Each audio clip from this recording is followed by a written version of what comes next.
Boa noite, bom dia.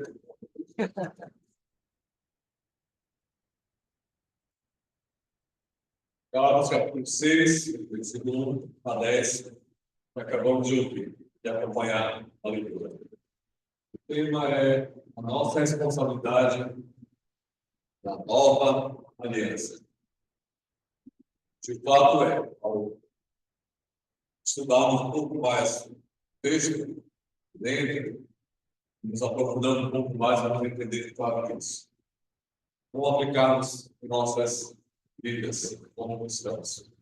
Bem, só para a nível de curiosidade, a carta de Gálatas, diferente das cartas que o apóstolo Paulo escreveu, para quem escreveu, nesta carta especificamente, ele foi mais, vamos dizer assim, duro, pegou mais pesado com os irmãos aqui, a quem direcionou. O fato é que era necessário, por conta de muitas coisas que nós já ouvimos nos estudos que se antecederam. E não vai parar por aí. Ainda se aplica mais a coisas práticas que vamos ter nesse momento. Mas é necessário, como também para nós, missões são necessárias, aquilo que nós iremos estudar. A nossa responsabilidade na nova aliança. Falando de responsabilidade para nós, é bem comum a nossa vida, tomando como exemplo a nossa vida diária. Temos responsabilidade no emprego, temos responsabilidade com negócios, de alguém, os bastidores de alguém tem que sair, comprar as coisas, porque são responsabilidades. Temos responsabilidade com as coisas da casa, temos responsabilidade com nossas obrigações de pagar conta, água, luz, telefone, cartão de crédito, dentro das coisas, tudo é responsabilidade. Chegar no horário determinado, foi solicitado, você é obrigado, são responsabilidades. Não é diferente para nós, olhando para o ensino espiritual. Coloquei essas situações porque nos fazem entender melhor a noção de responsabilidade. Dentro do reino, na nova aliança, porque nova aliança, porque dentro da carta aos Gálatas, Paulo faz esse paralelo, batizando evidentemente a questão da nova aliança. Dentro da nova aliança, nós temos estas, ou algumas, responsabilidades na carta de Gálatas, nós aqui vamos ver. As instruções de Paulo, ou as administrações de Paulo, elas visam unicamente que os irmãos coloquem em prática. Porque como cristãos, envolvidos pelo Espírito do Senhor, como devemos reagir às várias situações que podemos nos deparar, tanto na igreja do Senhor, como no mundo.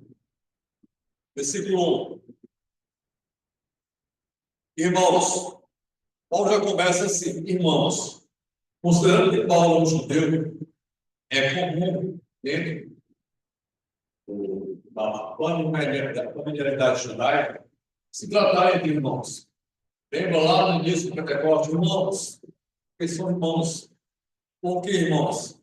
Filho de um único homem, Abraão, são irmãos. Mas Paulo, sendo judeu, falando para a gente, isso fica algo estranho, não é estranho. O fato de ser irmão não por questão sanguínea, mas porque em Cristo Jesus, agora sendo judeus, sendo gentios, somos irmãos. Irmãos, Paulo chamando a atenção. Se alguém for surpreendido em alguma falta, nós, pessoas espirituais, corrigem com o espírito de brandura e guardam-se para que não sejais também tentados. Alguém, irmão, irmãos, alguém, irmão. surpreendido. E surpreendido pode ser o pecado que o alcançou ou o seu pecado foi detectado. Você sabe aquele detector de metal? Para ver se a pessoa está passando aí por alguma coisa? Mais ou menos assim. Mas o pecado o alcançou, o que de fato aconteceu, ou o seu pecado foi detectado. Que tipo de pecado? Não temos mais pecado. Não temos essa informação. Na prática, vale as duas coisas. Um membro ou membros da igreja detectaram falta, como diz o texto, surpreendido em alguma falta, ou passo em falso, ou um erro, ou pecado, ou uma má conduta. O que fazer? Vós, que sois espirituais, corrigem com o espírito de brandura. Vá com o espírito de brandura. Vá com cuidado. Vá com carinhosamente. Ao tratar de um assunto que pode ser um assunto difícil, se você detectou e notou, descobriu, é um assunto difícil, um assunto muito delicado, você me falou que vá com espírito de brandura, vá com cuidado. A história de Jesus com relação à mulher que foi pega no pecado é um exemplo muito prático para nós.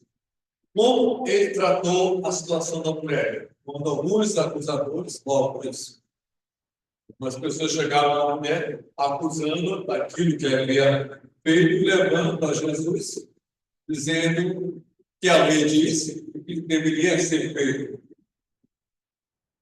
E Jesus disse: se alguém não tem pecado, que atire a primeira pedra.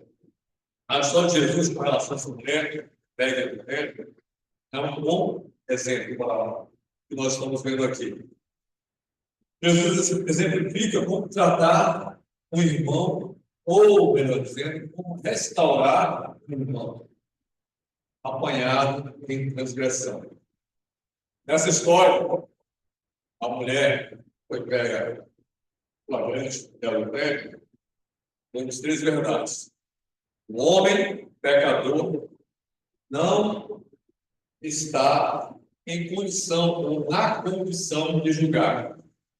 Como Jesus se referiu a eles: quem não tem pecado, atire a primeira pedra.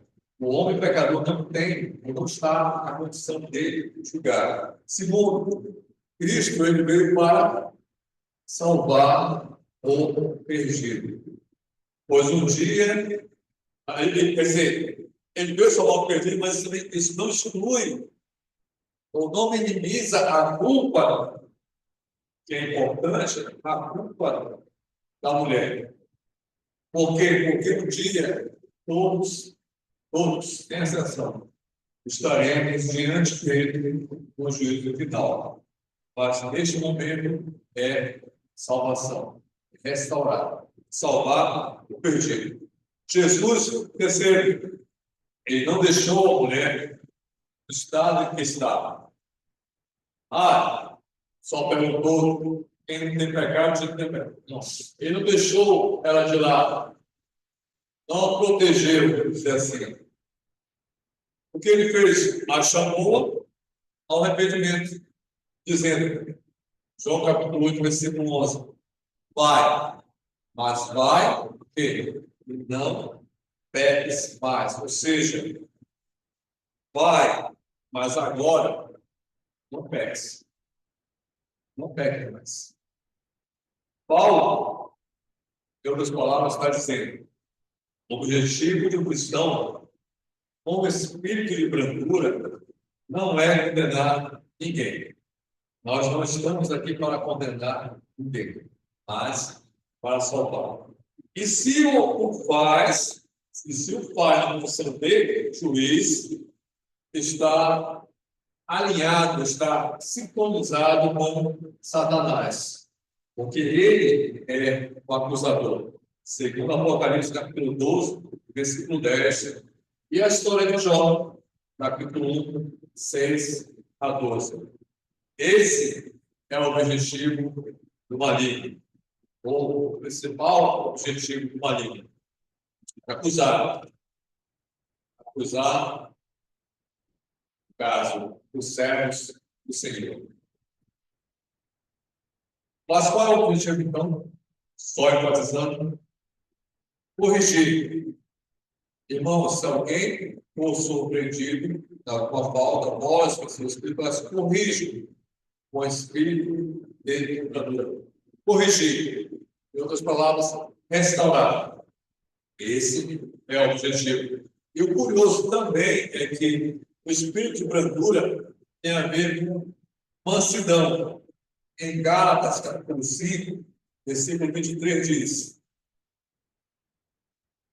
uma das qualidades do fruto do Espírito, mansidão, o próprio contra essas coisas não há lei. O Espírito de brandura é uma pessoa que é mansa. Então é com esse Espírito que a pessoa vai tratar deste irmão que foi pego em falta. Ainda no versículo 1, Paulo dá um conselho. A quem procura restaurar ou corrigir, no versículo 1, finalzinho do versículo 1, guarda-te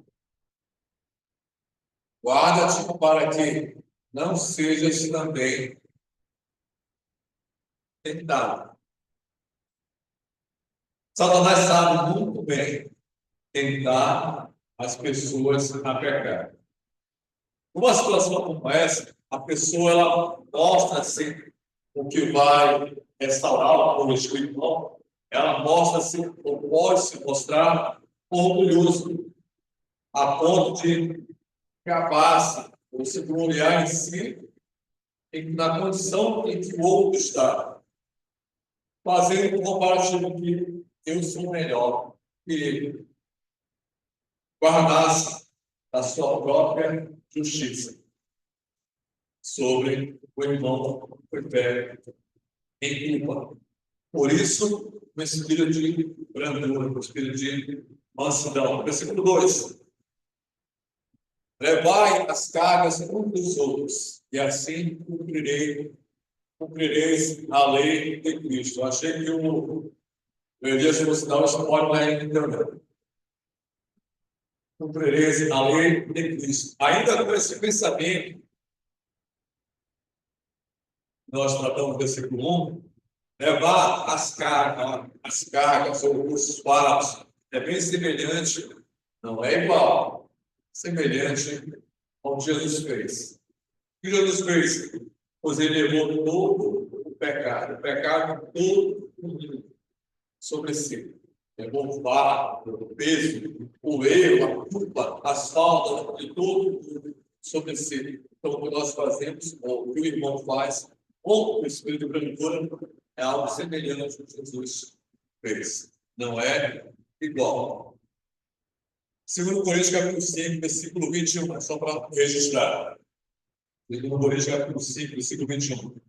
Quem não toma a sua cruz e vem após mim, não é digno de mim. Mateus 10, 38. Entendendo, fazendo um paralelo ao carregar o fardo. Pode parecer um peso, ou fardo, está tratando, cuidando de irmãos. Quem não tem, ou quem quer seguir a Cristo, tome a sua cruz, siga.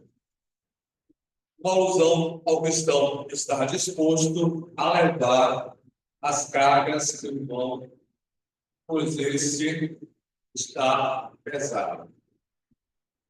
Qualquer tipo de carga, debilidade, fraqueza espiritual, tudo, analisando muitas coisas, pensando muitas coisas em relação à farda, como estas citadas, debilidade, fraqueza espiritual. Por conta disso, pegou o fardo. A lei de Cristo O próprio texto, a própria carta de Gálatas, capítulo 5, versículo 14, diz: porque toda a lei, se cumpre em um só preceito, a saber, amarás o teu próximo como a ti mesmo. Em outras palavras, levar as cargas dos outros e assim cumprireis a lei de Cristo. Qual é a lei de Cristo? É o amor. O amor de Cristo por cada um de nós, por cada das pessoas que no mundo existem. Aliás, o amor pela humanidade. E o amor esse demonstrado por meio de Jesus Cristo na cruz. 1 João, capítulo 3, versículo 16 e 17. Os escritos de João, eles têm muito a dizer sobre esse amor. No versículo 3, porque se alguém julga ser alguma coisa, não sendo nada, assim mesmo se engana. Aquele que se propõe a ajudar, aquele que detectou o pecado de um irmão, que se propõe a ajudar, com espírito de brandura, se propõe a corrigir, se propõe em restaurar, aquele que se propõe a fazer isso, cuidado ao seu ego não lhe fazer sentir-se superior a seu irmão. Pois todos pecaram, carecem da glória de Deus. Romanos 3, 23. Versículo 4 de Gálatas. Mas prove cada um o seu labor. E então terá motivo de gloriar-se unicamente em si e não em outro. Em vez de usar as falhas dos outros, os erros dos outros, ou o pecado dos outros, a falta dos outros, como um parâmetro para a tua vida, você se comparando a esta pessoa, examine-se primeiro se vós mesmos estáis na fé, como diz o 2 Coríntios, capítulo 13, versículo 5. Inspecione seu labor, seus atos, as suas realizações, o que você tem feito. Procure fazer isso, procure fazer esse exame. Examine-se como está a tua vida espiritual. Então, poderá orgulhar-se de si mesmo, sem se comparar a ninguém. Não é olhar para aquele que, vamos dizer assim, mais fraco, ou erra mais, mas olhar para você mesmo, para nós mesmos, e guardar para si, porque tem quem olha por cada um de nós. Capítulo 6, versículo 14 diz assim: mas longe esteja de mim gloriar, senão na cruz de Cristo, na cruz do nosso Senhor Jesus Cristo, pela qual o mundo está crucificado para mim e eu para o mundo. Esse é um bom exercício de fé. Se nós assim fizermos todos os dias, como nós estamos, o que nós fizemos hoje, como foi o nosso dia hoje, como foi o meu dia hoje, o que eu fiz de poder anotar, perceber aquilo que eu estou fazendo, ou fiz, ao invés de estar olhando para outros. Versículo 5. Porque cada um levará o seu próprio fardo. Somos chamados a carregar o fardo uns dos outros. Porém, cada um é instruído a levar o seu próprio fardo. Porque no final de tudo, todos serão responsabilizados pelos seus próprios atos. Nós somos com o objetivo de ajudar a corrigir, a restaurar, a tornar aquele irmão ao estado original, sendo ele uma nova criatura. não voltando ao que era antes, fazendo a sua vida como uma nova criatura. Mas a responsabilidade ou a prestação de contas, no final, todos irão prestar individualmente.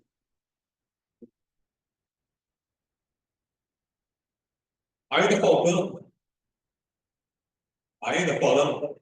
de responsabilidade, nos versículos 6 em diante, Paulo ele chama a atenção, ou nossa atenção, a atenção dos Gálatas, para outro ponto, questão.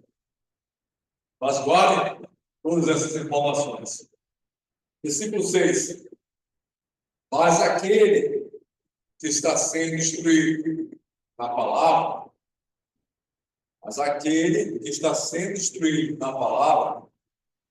faça participante de todas as coisas boas aquele que o instrui.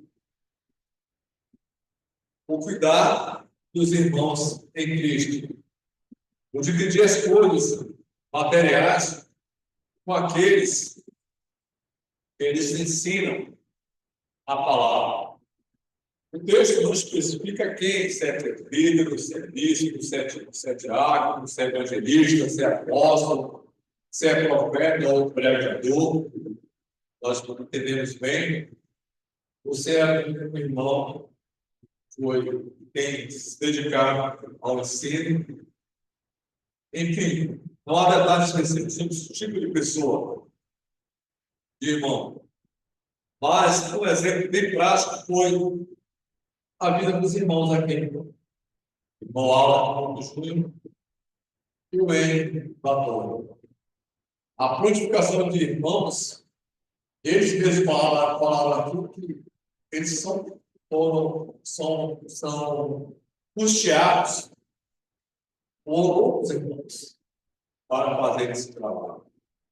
E ao chegarem aqui, não teve a preocupação de, talvez, hoje, poder dormir, descansar, ou de comer, porque tem a igreja, os irmãos devem ter essa percepção de cuidar com as coisas materiais, aquilo que Deus nos proporciona, pelo bem-estar dos irmãos, pois eles estão ali nos instruindo ou nos ensinando a sua palavra, a palavra do Senhor. Então, a atenção para que se tenha a esse tipo de cuidado. Não que eles precisem ser remunerados, porque já tem irmãos que já o fazem, mas onde quer que esteja, a estadia, ou o cumprimento, ou o transportar de um lado para o outro, esses cuidados, os focados, sim, de até sustento. Então, as igrejas se fazem, falando de forma a nível nacional e internacional, como fazem. Versículo 7. Não vos enganeis, de Deus não se zomba, pois aquilo que o homem semear, isso também se fará. É achar Deus, ou achar que Deus não está bem.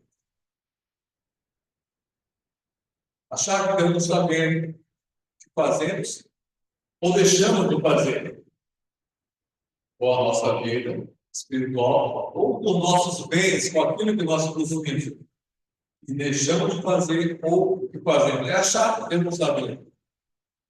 Não vos enganeis, de Deus nos zomba, pois aquele que o homem semear, isso também se fará. Parece que Paulo ainda está falando em partilhar assim, com aqueles que ensinam o Evangelho. Se o temos, onde vamos semear? Ou em que iremos semear? Dependendo de onde vamos semear, aquilo nós vamos escolher. Como o texto ainda continua a dizer, porque semeia para a sua própria carne, se eu semeio aquilo, se eu uso meus bens, as coisas materiais no mundo, ou nas coisas do mundo, o que eu vou colher? Corrupção. Mas que semeia para o Espírito, ou para as coisas espirituais, o que eu vou colher? Da terra. Pois assim o fazemos, ainda dentro que Paulo está mostrando, ao cuidado de quem nos ensina. Se assim o fazemos, nós estamos nos beneficiando com aquele ensino que está sendo trazido pelo irmão ou pelos irmãos, para que obtenhamos a vida eterna. Estamos aprendendo, estamos crescendo, estamos melhorando nosso caráter espiritual, crescendo a plenitude de Cristo, crescendo em muitos dos conhecimentos que são trazidos até nós.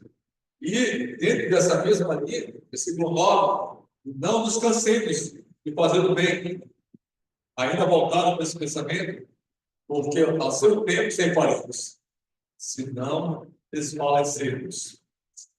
Por isso, por esse motivo, enquanto tivermos oportunidade, Deus tem nos permitido até hoje com vida e até onde não sabemos, mas enquanto Deus nos der a oportunidade, passamos o bem a todos. Ainda neste pensamento, para aquilo que nós usamos, nós temos em prol de todos, diz o texto, mas principalmente aos da família da fé. E usemos a nossa vida diante de Deus como Ele quer, não como nós queremos, entendendo a quem nós pertencemos, a quem nós servimos, a quem nós somos os cristãos. E usando o entendimento da Escritura, o espírito de brandura, sabemos tratar problemas relacionados ao pecado, por falta ou erro com irmãos. E ainda dentro desse mesmo espírito, tenhamos a mesma bondade de saber usar ou semear aquilo que temos de benefício, e nosso próprio benefício, porque como nós investimos no reino, como nós ajudamos pessoas que estão dispostas a nos ensinar, a nos fazer a ter mais conhecimento, nós só temos a ganhar com isso. Só temos a crescer com isso. Como consequência daquilo que nós fizemos, ou seja, semeamos ou investimos ou aplicamos aquilo que possuímos em coisas espirituais. Amém.